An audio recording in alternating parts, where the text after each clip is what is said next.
Hello, and welcome to the C-Motion tutorial on CalibrateDSX. This tutorial covers the correction of X-ray images and calculation of the 3D configuration of the X-ray and imaging equipment. This tutorial assumes that you have already created a subject file containing links to all of the data files collected during the capture session. This includes not only the X-ray image files, but also CT or MRI, as well as motion capture data if it was collected simultaneously with the X-ray images. This tutorial does not cover creation of the subject file, but let's take a quick look at it to highlight the components that are needed for calibration. The first component is a calibration device. In this case, we're using the big Lego cube designed by the XROM group at Brown University. It contains 64 tantalum beads embedded in a frame made of Lego bricks. It also has 4 uniquely shaped tokens to help identify the beads in the X-ray images. The XYZ locations of the beads and tokens must be defined here, along with the radii of the beads. The second component is a grid device, which defines the properties of the grid being used for distortion correction. This can be either a grid of beads or a grid of holes in a metal sheet. The spacing, size, and orientation of the beads or holes are defined here. If you're not performing distortion correction, you do not need to specify this device. The next component is displayed when you click on Calibration in the tree view. These are the distances between the X-ray sources and the image planes. They're usually measured with a tape measure or laser sight and should be measured to within a couple of millimeters for the best calibration results. Next, we have the X-ray images for the calibration trials. For cameras 1 and 2, we specify the raw files for the white images for non-uniformity correction, the grid images for distortion correction, and the images of the calibration object for the calculation of the 3D configuration. If you do not want to perform non-uniformity or distortion correction, you can leave those file paths empty. Finally, we have the image data for the 2 subject trials, standing and walking. Now let's launch CalibrateDSX to begin the calibration process. We start by opening the Image Correction widget. Then we select a session and a configuration that we want to start with. Once the configuration is selected, CalibrateDSX scans the images in the calibration trials to determine their XY dimensions.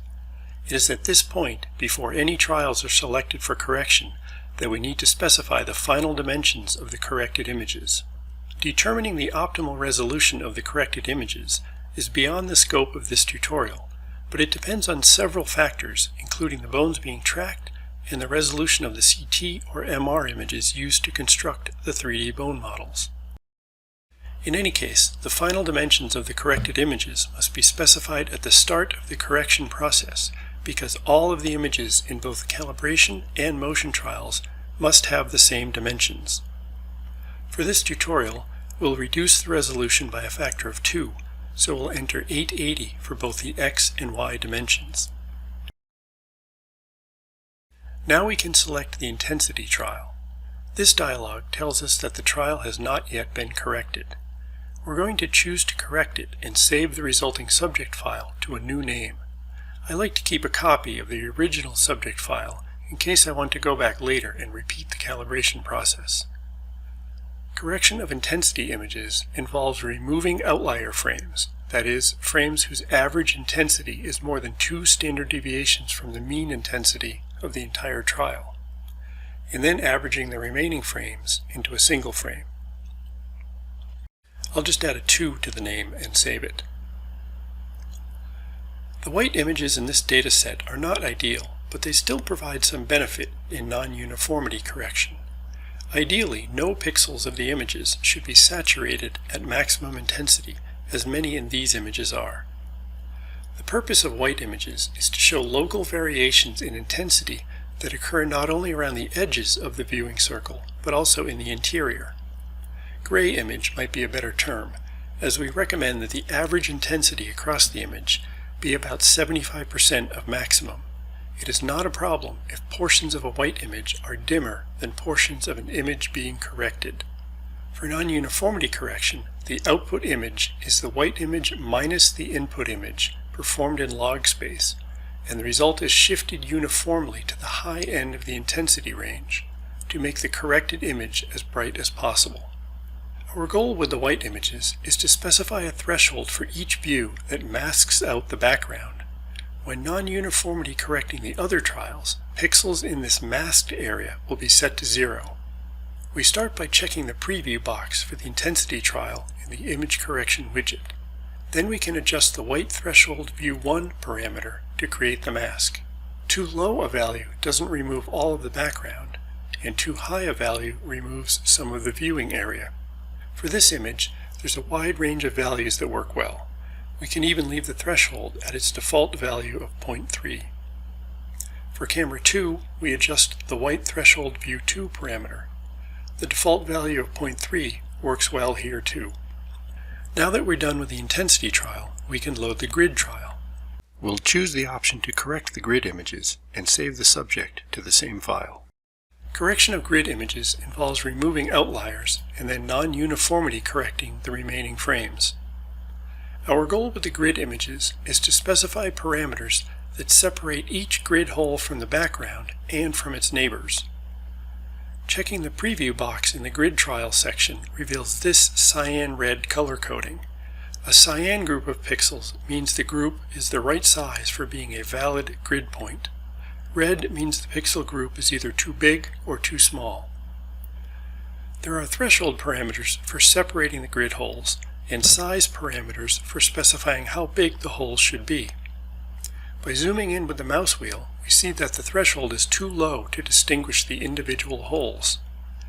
As we increase grid bead threshold view 1, the regions turn cyan as they are separated.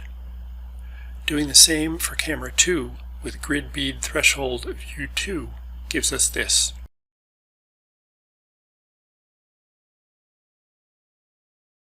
Zooming in again, we see that this hole is still connected, so we increase the threshold a little more to separate it. And we can do the same thing for camera 2, increasing the threshold slightly to separate a grid hole.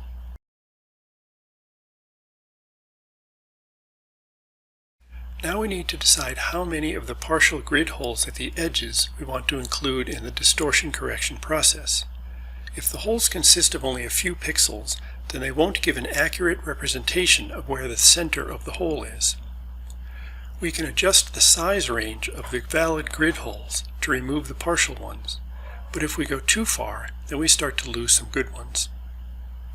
In any case, if the bones you'll be tracking are not in these regions with the partial grid holes, then it's probably not important which ones you include or exclude. This region here is not a concern.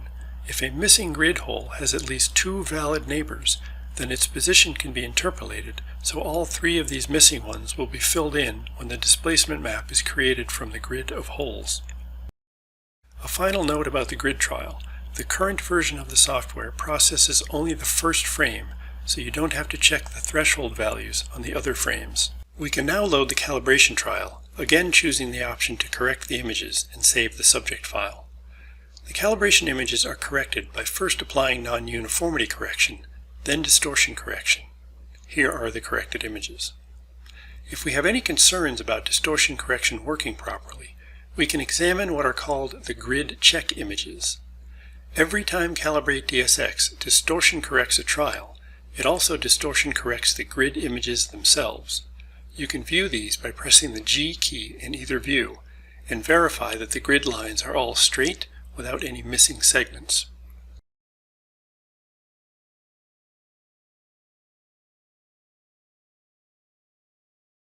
To compute the 3D configuration, we first need to digitize the bead locations in the calibration object.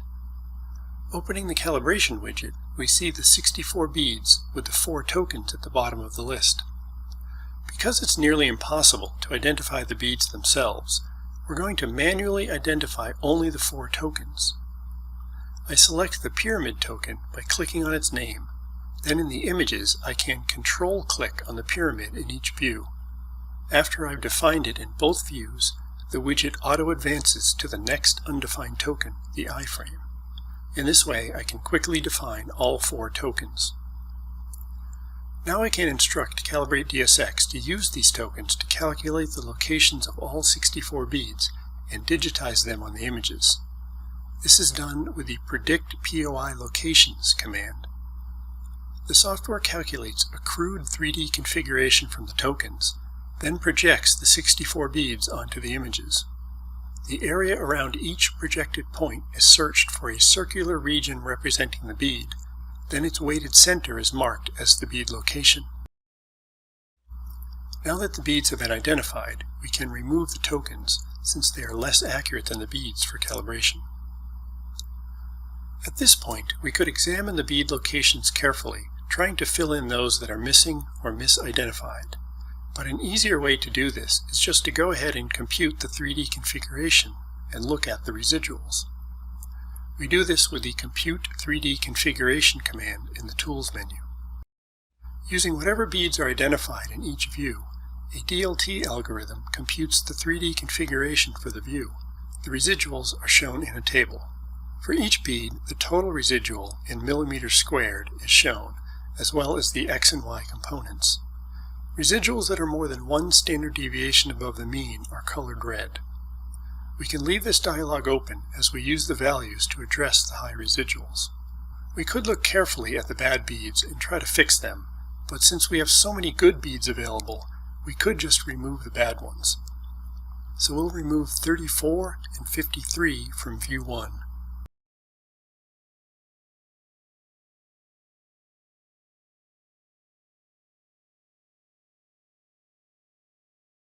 And 7 and 43 from view 2. 7 is problematic because 2 beads overlap, and it looks like the I-frame is interfering with the weighted center calculation of bead 43. Now let's close the dialog, reset the view, and recompute the 3D configuration.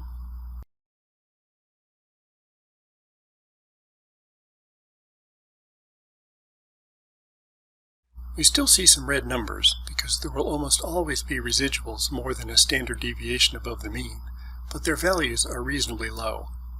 And the total residuals for both views are quite good, especially considering the number of beads in the calculations. Although the current set of beads is sufficient for calculating the configuration, I'll show the process for manually digitizing beads in case it's needed in other instances. Let's start by turning on the display of what's called the Perfect Calibration beads. This command is similar to Predict POI Locations, but it displays X's at the projected locations instead of calculating their weighted centers. It shows you where the beads would be if the residuals were exactly 0. Now let's go back to beads 34 and 53, which we removed earlier, and manually digitize them. We can see that bead 34 has a purple label, so it's the one in the image with a purple X. Now let's turn off the X's and select bead 34 in the table.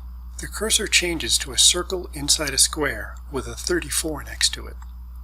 The cyan circle represents the expected size of the bead given its radius specified in the subject file and the pixel size of the image. The yellow square is the search box, the region of the image that will be searched for the pixel that best represents the center of a light region surrounded by dark pixels. The bead finder algorithm works best if the circle is about the same size as the bead, and the box is not large enough to encompass more than one bead. To make the circle smaller, we go to the Calibration Object widget and decrease the POI scale from 1 to 0.8. And to make the box smaller, we'll decrease the click search factor from 1.5 to 1.0. Now they are a better match for the beads in this image. To see how the weighted center algorithm is working, I can press and hold the Alt key while moving the cursor. The cyan point at the center of the cursor will lock onto the coordinates calculated by the algorithm, giving you a preview of the POI location as you move the cursor around.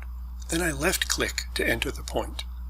We can see that it did a decent job of finding the bead center, but the algorithm was affected slightly by the pixels of bead 53. To be even more precise when working with overlapping beads, I can zoom in, center the cursor over the bead, and press Ctrl while clicking. While the Control key is pressed, the search box is removed from the cursor. This indicates that the weighted center algorithm will be bypassed, and the POI will be placed at the exact coordinates I click on. With bead 34 now digitized, its pixels are masked out when digitizing subsequent beads, so I can select bead 53 and simply click near it to find the weighted center. Now let's calculate the configuration again and see the difference.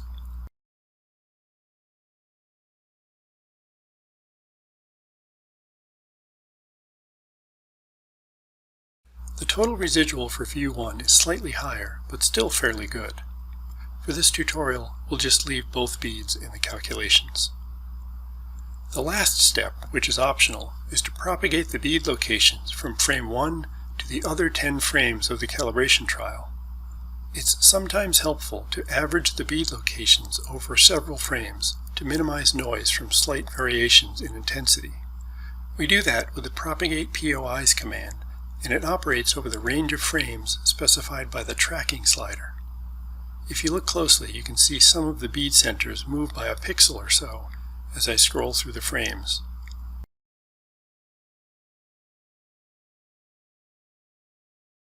If we now calculate the configuration one last time, we can see that the residuals are slightly higher for view 1 and slightly lower for view 2, which is not unexpected because the residuals were good to begin with. Once we're happy with the configuration, we want to save these bead locations to text files in case we want to revisit the calculations later. This is done with the Save 2D POI Locations command, saving a text file for each view. Then we save the subject file with these file links and the configuration parameters for each view. For this configuration, we're now done with calibration. The only thing left to do is correct the other trials in it, the standing and walking trials. Before correcting these subject trials, you'll need to determine the appropriate smoothing and contrast enhancement parameters. Smoothing is almost always recommended, but the optimal settings depend heavily on the image quality and the detail on the bones being tracked. The image preview widget lets you experiment with these parameters before applying them, but that widget is covered in a different tutorial. For this tutorial, we'll leave smoothing and contrast enhancement turned off. Then we select the Correct All Trials in Configuration command. The software will correct every trial in the configuration that has not already been corrected. Some of these dialogues, showing various steps of the process, will display only briefly with a fast enough computer.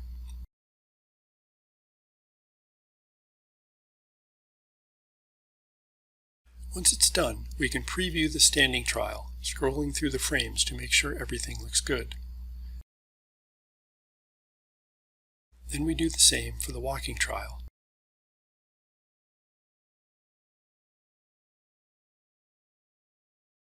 And we save the subject file now that we're done with the left leg configuration. If there were other configurations or sessions for this subject, we would then move on and process those. This completes the CalibrateDSX tutorial. Thank you for watching.